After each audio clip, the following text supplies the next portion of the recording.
और तो मेरे प्यारे प्यारे दोस्तों, आपको बहुत बहुत सुबह का प्रात अभिनंदन वंदन। तो आज हम आपको बताते हैं कि हमदर्द, दोस्तों एक हमदर्द कंपनी है। आपको पता है ये दवाइयाँ बनाती है, रूह अफ़ज़ा बनाती है। तो जो इसमें कोई भी गैर मुस्लिम नहीं रखा जाता है। कोशिश की ये की जाती है कि गैर मुस्लिम ना रखा जाए, मुस्लिम रखा जाए। और इसका जो मुनाफा होता है हमदर्द कंपनी का, वो जिहाद में काम आता है। ये इस्लामिक फ़ंड करती है। इस्लामिक फ़ंड का मतलब है कि वो पैसा जिहाद में काम आता है, और जिहाद का मतलब है गैर मुस्लिमों को बर्बाद करना, ख़त्म करना और उनको धर्म परिवर्तन के लिए उकसाना। नौकरी आपको जब ही मिलेगी जब आप मुसलमान होंगे, वरना। और एक हिमालयन ड्रग्स फैक्ट्री है, नाम से मत जाइए। वो भी एक ऐसे व्यक्ति की है जो जिहाद को पैसा देता है, और वो जिहाद खासतौर पर भारत में हिंदुओं को परेशान करने के लिए, तबलीगी जमात के लिए, जिसमें ये धर्म परिवर्तन का लालच देते हैं। आजकल तो धर्म परिवर्तन इनका होगा ही नहीं, क्योंकि हमने कुरान की पूरी तरह से पोल खोल दिया है। तो एक छोटी सी चीज़ है, इनके सेलर, इनके हिमालयन ड्रग्स के प्रोडक्ट को हिंदू भाइयों या गैर मुस्लिम भाइयों सोच समझ कर खरीदो, क्योंकि ये पैसा बाद में जिहाद के लिए जाता है, और जिहाद का मतलब है गैर मुस्लिमों की गर्दन कटना। तो इसमें कौन कौन है देखिए। हमदर्द का रूह अफ़ज़ा है, हमदर्द का शरबत रूह अफ़ज़ा है, हमदर्द कच्ची घानी तेल है। इन चीज़ों को खरीदने से पहले सोचें। हमदर्द का जामे शरीन है। देखिए हम रूह अफ़ज़ा खरीदना छोड़ दिया। हमदर्द का हींग पाउडर है, हमदर्द का खालिश टर्मिक हल्दी है, और इस तरह बहुत सारे। हमदर्द खालिश चाट मसाला है, हमदर्द खालिश जाफरानी गरम मसाला, हमदर्द खालिश रेड चिल्ली है। तो इस तरह बहुत सारे प्रोडक्ट हैं, इनका हनी है, ये सब है। तो भैया सोच समझ कर खरीदो। अगर आप अपने पैरों पर कुल्हाड़ी मारना है तो इस प्रोडक्ट को खरीदो। तो ये इसी तरह हिमालयन ड्रग्स, इनके खरीदो। और हमदर्द के प्रोडक्ट पर हमदर्द खालिश लिखा रहता है। खालिश का मतलब सिर्फ इस्लामिक, शुद्ध से मतलब नहीं है, क्योंकि इस्लाम को ही शुद्ध मानते हैं। तो आइए हम कुरान की कुछ आयतों का अब अवलोकन करते हैं। जो आयतें हमने आपको बताई कल, हमने जैसे कि अल तौबा आयत 9 नंबर आयत का हम पाठ पढ़ रहे थे, तो आज हम उसी को आगे बढ़ाने की कोशिश करेंगे और बताएंगे कि 91वीं आयत में क्या लिखा है। चैप्टर 9 है कुरान का, और किस तरह से ये एक फुल टू फुल गुंडागर्दी कहिए, खूनीज़म कहिए, ये फुल टू फुल एक गुंडागर्दी है जो कि इस्लाम की चल रही है। इसको रोकने के लिए हमने कुरान की उन आयतों का अध्ययन करना होगा। तो जो लोग हिंदू समझते हैं कि ऐसा कुछ भी नहीं है इस्लाम में, एक्चुअल में उन्होंने पढ़ा ही नहीं है कुछ। वो कुछ नहीं जानते, और ऐसे मूर्खों की वजह से हमारे और लोग भी गुमराह होते हैं। इसलिए हम कुरान की आयतों को पढ़ते हैं। चलिए 91। न तो कमज़ोरों के लिए कोई दोस्त की बात है, न बीमारों के लिए, न उन लोगों के लिए जिन्हें खर्च करने के लिए कुछ प्राप्त नहीं, जबकि वो अल्लाह और उसके रसूल के प्रति निष्ठावान हों। उत्तम कार्यों पर इल्ज़ाम की कोई गुंजाइश नहीं, अल्लाह तो बड़ा क्षमाशील अत्यंत दयावान है। तो ये मोहम्मद का काम था काफ़िले लूटना। और काफ़िले लूटने में ये किस किस को छूट दे रहे हैं? जो कमज़ोर हैं और जो बीमार हैं, उन लोगों के लिए जिन्हें खर्च करने के लिए कुछ प्राप्त नहीं, जब और लेकिन अल्लाह के रसूल और उसके प्रति दयावान होना चाहिए। नहीं तो कोई गुंजाइश ही नहीं है आपके लिए। अगर आप गैर मुस्लिम हैं फिर तो आप जिहाद का शिकार हो गए ही। 92 क्या कहती है? न उन लोगों पर आरोप करने की कोई गुंजाइश है जिनका हाल यह है कि वो जब तुम्हारे पास आते हैं तुम उनके लिए सवारी का प्रबंध कर दो। तुम कहते हैं मुझे ऐसा कुछ प्राप्त नहीं जिस पर तुम्हें सवार करूं। वे इस दिशा में लौटते हैं और इस गम में उनकी आंखें आंसू बहा रही होती हैं। वे अपने पास खर्च करने के लिए कुछ नहीं पाते। कह रहा उन लोगों को जिनके पास संसाधन नहीं, आपसे संसाधन मांगते हैं और लड़ना तो चाहते हैं, लेकिन चूंकि संसाधन नहीं है तो उनको भी छोड़ दो, क्योंकि आपने संसाधन उपलब्ध नहीं कराए। तो इससे साबित होता है कि ये जो कुरान का अल्लाह है, जो कि फैब्रिकेटेड अल्लाह है, मैं तो इस्लाम सारा दोष पैगंबर पर देता हूँ। ये जो कुरान का जो पैगंबर है, ये हमेशा यही साधन में लगा रहता था कि किस तरह से गैर मुस्लिमों को कत्ल किया जाए, उनकी औरतों को लूटा जाए, क्योंकि इस्लाम का प्राइम उद्देश्य तो यही है। तो इससे आप समझ सकते हैं ये किस तरह की विचारधारा और किस तरह की आइडियोलॉजी है। अब क्या कहता है अगली आयत में? इल्ज़ाम तो बस उन पर है जो धनवान होते हुए तुमसे छुट्टी मांगते हैं। वे इस पर राजी हुए कि पीछे डाले गए लोगों के साथ रह जाएं। अल्लाह ने तो उनके दिलों पर मोहर लगा दी, इसलिए जानते नहीं। कह रहा जो पैसे वाले हैं, जो साधन संपन्न है, तो आपने देखा होगा, आप आश्चर्य की बात नहीं है, इंजीनियर, डॉक्टर या जो साधन संपन्न है वही जिहाद के लिए पैसा मुहैया कराते हैं। क्योंकि इस्लाम तो एक ऐसी गुंडागर्दी है, इसमें एक बार जो फंस गया इस गंदगी में, इस्लाम इज डर्ट, जो इस गंदगी में फंस गया वो फिर बाहर नहीं निकल सकता।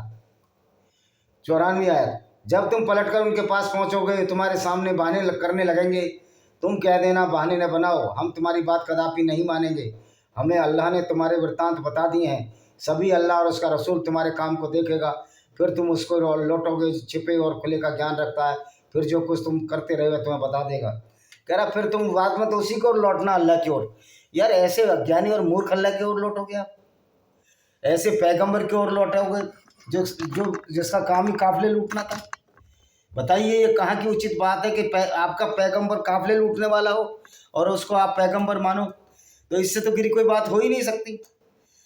तो कह रहे अल्लाह की तरफ कोई नहीं लौटेगा। जो अल्लाह कुछ जानता ही नहीं, अल्लाह फेब्रिकेटेड काल्पनिक पात्र है, तो क्या तुम कहते हो मूर्ति पूजा हिंदू करते हैं, तो तुम तो उस अल्लाह की पूजा करते हैं जिसका कोई एग्जिस्टेंस ही नहीं है कि, और हमने साबित कर दिया अल्लाह है ही नहीं, वो मोहम्मद की बनाई हुई एक कृति है, एक पपिट है, एक पुतली है।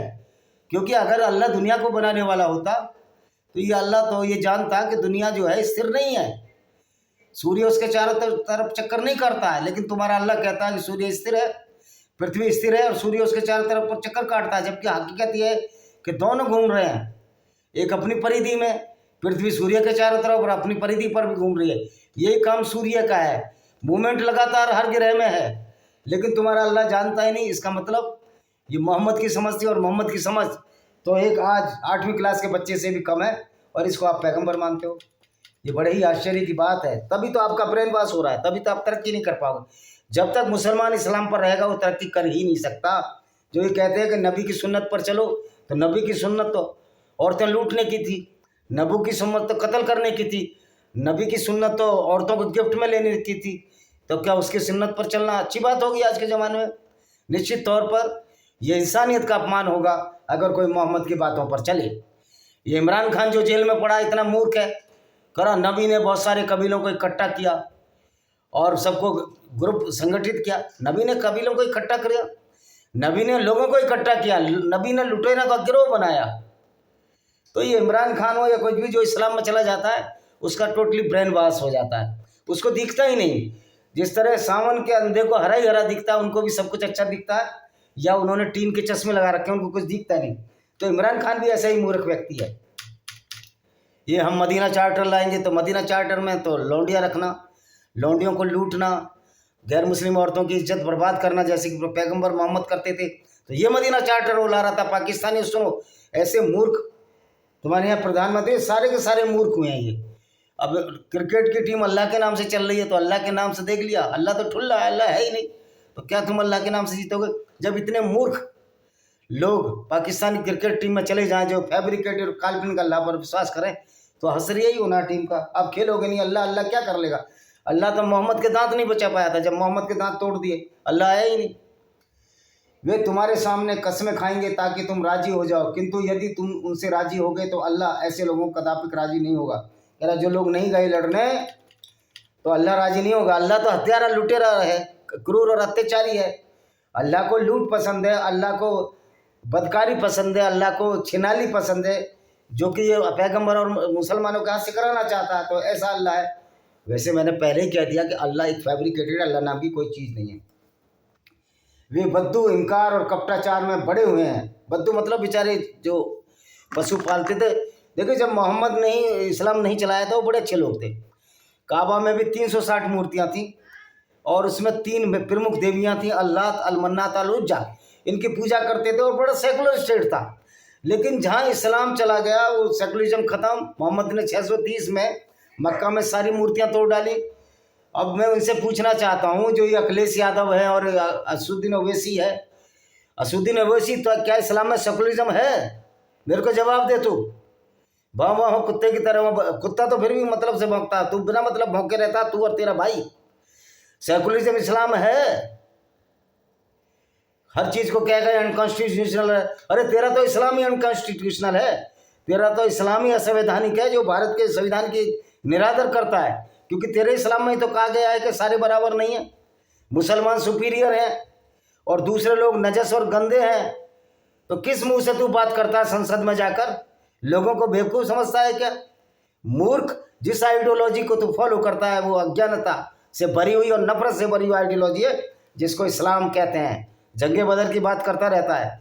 जंगे बदर तो वो लड़ने ही नहीं आए थे। जब अबू सुफियान का काफिला लुटने से बच गया, ये जरूर है कि मक्का से लड़ने आ रहे थे कि मोहम्मद से लड़ेंगे, वो काफिले लूटता है। लेकिन जब अबू सुफियान मक्का पहुंच गए, वो लीडर थे यहूदियों के, तो उन्होंने कहा चलो अब लड़ना तो है नहीं, यहीं जश्न मनाते हैं, यहीं खुशी मनाते हैं। और वो पानी की तलाश में गए तो मोहम्मद का आदमी इन्होंने पकड़ लिया। पानी की तलाश में जो उनको छोड़ नहीं रहे थे, मजबूरी में लड़ाई लड़ी तो जंगे बदर जीत गए। जंगे बदर नहीं जीत गए, वो एक राक्षसी लोगों की लड़ाई थी जिसमें शरीफ लोग हारे, मैं ये मानता हूँ।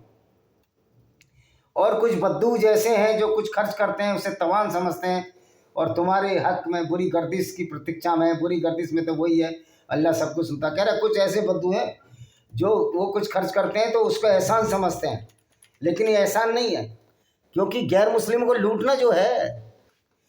और बद्दुओं में ऐसे भी लोग हैं जो अल्लाह और अंतिम दिन को मानते हैं और जो कुछ खर्च करते हैं उसे अल्लाह के यहाँ निकटता का और रसूल की दुआओं को प्राप्त करने का साधन बनाते हैं। निसंदेह उनके हक में निकटता ही है। अल्लाह शीघ्र ही अपनी दयालुता में दाखिल करेगा, निश्चय अल्लाह अत्यंत क्षमाशील दयावान है। देखो अल्लाह जो है ना तो क्षमाशील और दयावान नहीं है, क्योंकि अगर अल्लाह को एक बार मान भी लिया जाए अल्लाह है, वैसे तो अल्लाह नहीं है, मैंने बता दिया। तो ये तो गैर मुस्लिमों को कत्ल कराता था, गैर मुस्लिमों की औरतों की इज्जत लूटने के लिए भी आदेश देता था। तो काय का दयावान है? ये कुरान में लिखा है। अल्लाह तो क्रूर और अत्याचारी है और बेशरम भी नंबर 1 का है, जो दूसरी औरतों की इज्जत कराने के बाद खुश होता है, लोगों का खून पीने के बाद खुश होता है, कुर्बानी के करोड़ों बकरों ऊँटों और उसका खून बहना देखकर खुश होता है। तो अल्लाह से बड़ा क्रूर और अत्याचारी तो कोई हुआ ही नहीं आज तक। अगर कोई अल्लाह है, इसमें ये शर्तें लागू हैं। सबसे पहले आगे बढ़ने वाले मुहाजिर और अंसार, सबसे पहले आगे बढ़ने मुहाजिर जो मदीना से मक्का से मदीना आए थे मोहम्मद के साथ, अंसार वो जो मदीना में ही रहते थे और जो पहले मुसलमान बने, जिन्होंने भली प्रकार उनका अनुसरण किया, अल्लाह उनसे राजी हुआ और वे उससे राजी हुए। अल्लाह उनसे राजी हो गया क्योंकि लूट रहे थे, बलात्कार कर रहे थे, हत्याएं कर रहे थे। तो हत्यारों से और अल्लाह ऐसे ही लोगों से तो राजी होता है। और उसने उनके लिए ऐसे बाग तैयार रखे जिसके नीचे नहरें बह रही थी, वे इसमें सदैव रहेंगे, बड़ी सहूलता है। अब मोहम्मद ने ज़िंदगी भर तो ऐसी जगह पैदा हुआ जहाँ पानी दाना खाना था, तो नहरों को खा बेचारों अरबियों को दिखाता था। अरबी खुश हो जाते थे और मोहम्मद के साथ आ जाते थे, क्योंकि जो लुटेरे और कुछ एंटी सोशल एलिमेंट थे, असामाजिक तत्व मोहम्मद के साथ होते थे, लूटते थे। लेकिन उनको क्या पता, अल्लाह को यही नहीं पता था कि तेल निकलेगा, पानी की जगह तेल इतना महंगा होगा तो माला माल हो जाएगा अरबी। ये भी एक काफिर ने 1938 में एक यहूदी ने आकर तेल ईजाद किया कि अरब के नीचे बहुत बड़ा तेल है और वो ईंधन का काम कर रहा है। और तुम्हारे आसपास के बद्दुओं में और मदीना वालों में कुछ ऐसे कपटाचारी हैं जो कपट नीति पर जमे हुए हैं, उनको तुम नहीं जानते, हम भली भांति जानते हैं। शीघ्र हमें 2 बार यातना देंगे, फिर वे एक बड़ी यातना की ओर लौटाए जाएंगे। सबसे बड़ा कपटाचारी तो मोहम्मद था, सबसे बड़ा कपटाचारी तो अल्लाह है, जो पूरी दुनिया को 2 हिस्सों में बांट दिया और नफरत का एक वायरस, नफरत फैला गया। और दूसरे कुछ लोग जिन्होंने अपने गुनाहों का इनकार किया, उन्होंने मिले जुले कर्म किए, कुछ अच्छे कुछ बुरे। आशा है कि अल्लाह की कृपा स्पष्ट उन पर हो। निसंदेह अल्लाह अत्यंत क्षमाशील दयावान है। देखिए जितने गुंडे बदमाश हैं, आप बस 5 वक्त की नमाज़ पढ़ लो, 17 बार गालियाँ दे लो उस नमाज में गैर मुस्लिमों को, अल्लाह तुमको माला माल कर देगा। यानी कि अल्लाह ने ठेका ले रखा है गुंडे बदमाश लोगों का, जो सिर्फ इसी बात पर लोगों को कत्ल करें कि आप गैर मुस्लिम हो। तुम उनके माल में से दान लेकर उन्हें शुद्ध करो और उनके द्वारा उनकी आत्मा को विकसित करो, उनके लिए दुआ करो। निसंदेह तुम्हारी दुआ तुम्हारे लिए सवर्ता परितोष है, इनाम है, अल्लाह सब कुछ जानता है। कह रहा उनसे माल में दान लेकर उनसे दान लो और शुद्ध करो उनको, और निसंदेह तुम्हारी दुआ उनके लिए। तो भैया शुद्ध नहीं करो, अरे भाई अशुद्ध करो, क्योंकि दान ही मुसलमान जब देते थे जब लूट लेते थे दूसरों को। क्या वे नहीं जानते कि अल्लाह ही अपने बंदों की तौबा कबूल करता है? नहीं, हम जानते हैं कि अल्लाह नाम की कोई चीज़ नहीं है, इसलिए कुरान क्या है, झूठ है। सदके लेता है, अल्लाह भी सदके लेता है। ओहो, अल्लाह भी मतलब भिखारी है, यानी दुनिया को देने वाले को सदका चाहिए, क्योंकि मोहम्मद भिखारी था बहुत बड़ा, जो लूट करते थे 20% हिस्सा इसमें खुद रखता था मोहम्मद। और यह है कि अल्लाह तौबा कबूल करने वाला अत्यंत, अल्लाह से तुझे बड़ा क्रूर और अत्याचारी नहीं है। अल्लाह तो गुंडागर्दी भरी आयतें इस कुरान में लाया, सारी की सारी सलमान रश्दी कहता है सैतानिक वर्सेस है जो लिखी है, सारी की सारी शैतानी वर्सेस है। कुरान में एक भी आयत एक ऐसी नहीं है, तो वायरस हैं 6600 वर्सेस नहीं है, वायरस हैं 6660 वायरस हैं, ऐसे वायरस हैं जो लोगों को बर्बाद करने पर तुले हुए हैं। कह दो कर्म किए जाओ, अभी अल्लाह और उनका रसूल ईमान वाले तुम्हारे कर्म को देखेंगे, फिर तुम उसकी ओर पलटोगे जो छिपे और खुले को जानता है, फिर जो कुछ तय करते हो समय कुछ देगा। देखो अल्लाह कुछ नहीं दे सकता, ये भी झूठ है। और कुछ दूसरे लोग भी हैं जिनका मामला अल्लाह के हुक्म आने तक स्थगित है, वह इन्हें यातना दे, उनकी तौबा कबूल करे अल्लाह। कर कुछ ऐसे लोग हैं, ये मोहम्मद ही तय कर रहा था सारा सारा। जैसे मोहम्मद एक ऐसे अल्लाह से बात करके आया था जिस अल्लाह का कोई वजूद नहीं है, अस्तित्व ही नहीं है, तो है ना झूठ और फ्रॉड। अल्लाह तत्वदर्शी और सर्वदर्शी तो है नहीं, अल्लाह को तो पता ही नहीं है कि ज़मीन कैसी है, वैसे कहता है मैंने ज़मीन बनाई है। कुछ ऐसे लोग हैं जिन्होंने मस्जिद बनाई इसलिए कि नुकसान पहुंचाएं और कुफ्र करें, इसलिए कि ईमान वालों के बीच फूट डालें, उस व्यक्ति के घात लगाने का ठिकाना बताएं जो इससे पहले अल्लाह और उसके रसूल से लड़ चुका है। तरह कुछ लोग ऐसे थे जो फर्जी मस्जिदें बनाते थे, और तुम कितनी भी मस्जिदें बनाओ ये सब फर्जीवाड़ा ही है। इस्लाम से बड़ा कोई फर्जीवाड़ा है, झूठ है क्या? तुम्हारी कुरान सही बोलती है, यहाँ से यहाँ बिल्कुल सही बोली, अल्लाह गवाही देता है बिल्कुल झूठे, सारे मुसलमान झूठे और अल्लाह भी खुद झूठा है और मोहम्मद भी झूठा। तुम कभी भी उसमें खड़े ना होना जो मस्जिद पहले बनाई है। दूसरों ने मस्जिद बना ली थी तो मोहम्मद कहता था कि मैं सच्चा मुसलमान हूँ, मैं इस्लाम चला रहा हूँ, दूसरे बोले नहीं हम इस्लाम चला रहे हैं, वो है एक झूठा। उसने डिक्लेरेशन किया कि मैं भी नबी हूँ, कि जैसे मोहम्मद नबी है, या इस्लाम में तो सैकड़ों नबी हो जाए। तो उस मस्जिद में जाओ ही मत, तुम ऐसी जगह जाओ जिसमें तुम खड़े हो, यानी कि जो मोहम्मद बनाता था, मोहम्मद के साथी जो लूट पाट करके मस्जिदें बनाते थे, मंदिरों को लूटा, चर्चों को लूटा। कौन सा ऐसा क्राइम नहीं है जो मोहम्मद और उसके साथियों ने न किया? अगर मोहम्मद और उसके साथी जिंदा होते तो आज जेल में होते। फिर क्या वह अच्छा है जिसने अपने भवन की आधारशिला अल्लाह के भय और उसकी खुशी पर रखी है। इसलिए ये वो पढ़ते हैं सारे कलमे पल में, क्योंकि ये मस्जिद क्या है? मस्जिद एक गुंडागर्दी का केंद्र है, उससे ज़्यादा कुछ नहीं। या वह जिसने अपने भवन की आधारशिला किसी खाई के खोखले कगार पर रखी जो गिरने को है। भाई साहब, खाई के पूरा इस्लामी झूठ और फरेब पर और खाई के खोखले कगार पर खड़ा जो गिर चुका है।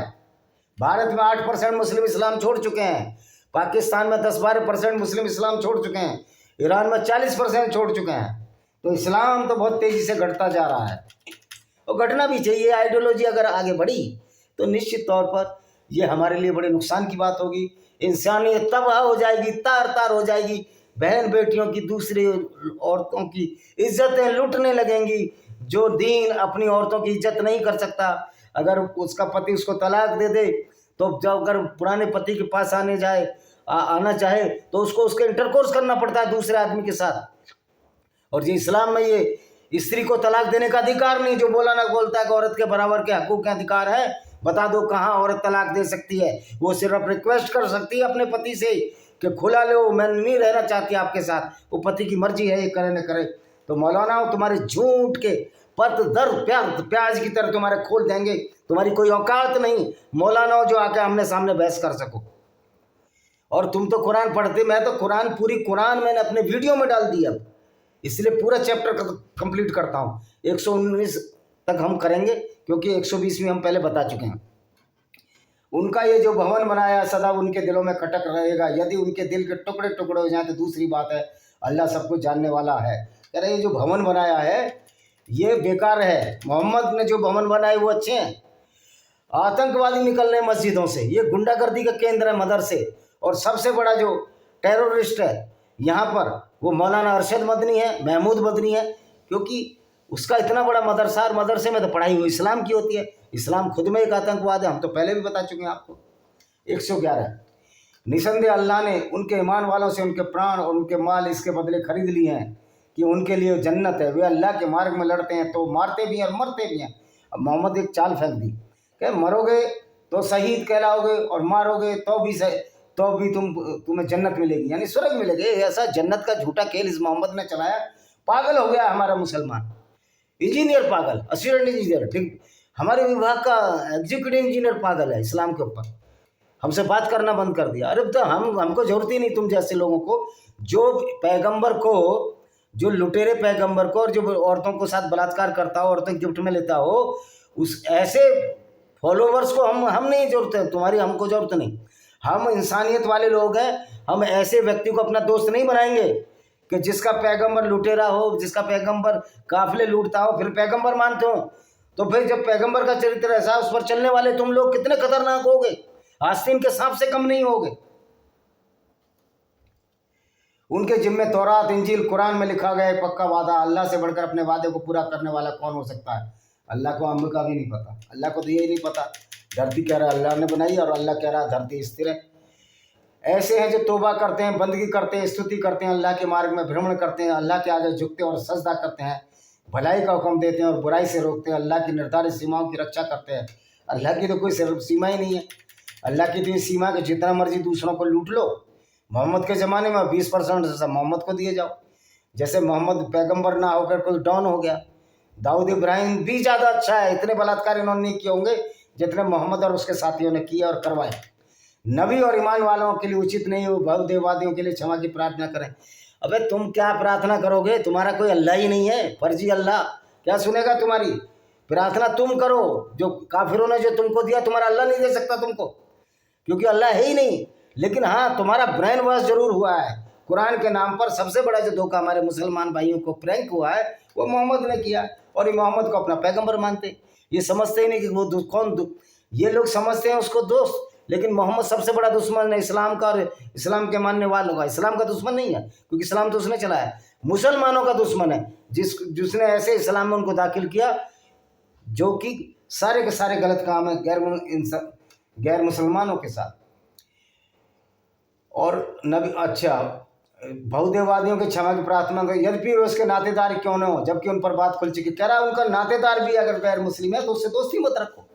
ये है गंदगी इस्लाम की, ये है इस्लाम किस तरह से नफरत फैलाता है।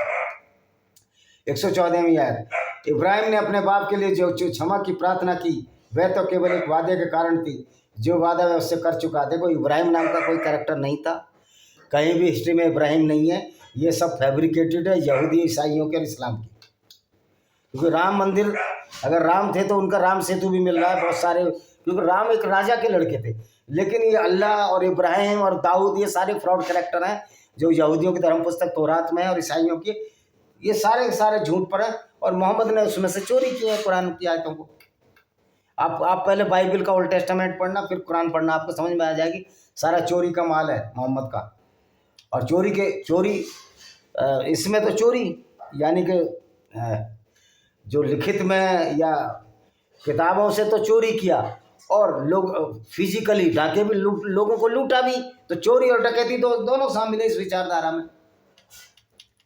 और किसी को जाना है सुप्रीम कोर्ट जाओ, हम सिद्ध कर देंगे कि ये चोरी और डकैती मिली जुला इसका मिश्रण है, जिसको हम कुरान के नाम से जानते हैं। अल्लाह ऐसा नहीं है लोगों को पथभ्रष्ट ठहराए जबकि वे उनको राह पर ला चुका हो। अभी अल्लाह तो कहता है कि मैं जिसको चाहता हूँ गुमराह करता हूँ, जिसको चाहता हूँ राह पर लाता हूँ। तो ये पागलपन है नहीं कुरान में?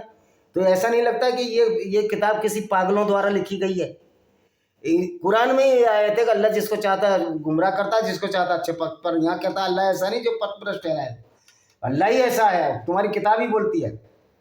यानी कंट्रोवर्सी इस बाइबल में इतनी है कि आप इसको बोल सकते हो ये किसी कन्फ्यूज लोगों द्वारा लिखी गई है, और ऐसे लोगों द्वारा लिखी गई जो क्रिमिनल माइंड थे। जब तक उन्हें साफ साफ भी ना बता दें जिन्हें उनसे बचना। निसंदेह अल्लाह हर चीज़ को भली भांति जानता है। यार क्यों मजाक उड़वा रहे हो अपने अल्लाह की? वो अल्लाह खाक भी नहीं जानता। जो अल्लाह ये कहता है कि मैंने धरती बनाई है, लेकिन वही अल्लाह कहता है धरती स्थिर है और सूरज उसके चारों तरफ घूमता है।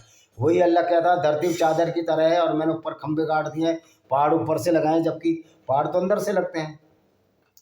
आकाश और धरती का राज अल्लाह का ही है, वही जलाता वही मारता, अल्लाह से हटकर न तुम्हारा कोई मित्र न। भैया जब अल्लाह है ही नहीं तो कहाँ से उसका राज और कहाँ से खाज? हाँ, अल्लाह नाम की एक बहुत बड़ी खाज जरूर है जिसने और बड़ा अल्सर पैदा किया, जिसको इस्लाम के नाम से जानते हैं हम लोग। अल्लाह नबी पर मेहरबान हो गया। अब ये मोहम्मद खुद अपने आप हिसाब आए थे, अपने आप ही खुद मुख्तकार थे कि अल्लाह नबी पर मेहरबान हो गया, और मुहाजिर अंसार पर भी जिन्होंने तंगी घड़ी में उनका साथ दिया, यानी लूटपाट में जो उनका साथ दिया। इसके पश्चात उनमें से एक गिरोह के दिल कुटिलता की ओर झुक गए और कुछ लोग मोहम्मद से अलग हो गए। तो इसी पर है फिर उसने दया दृष्टि दर्शाई, निसंदेह वह इनके लिए अत्यंत करुणामय दयावान है।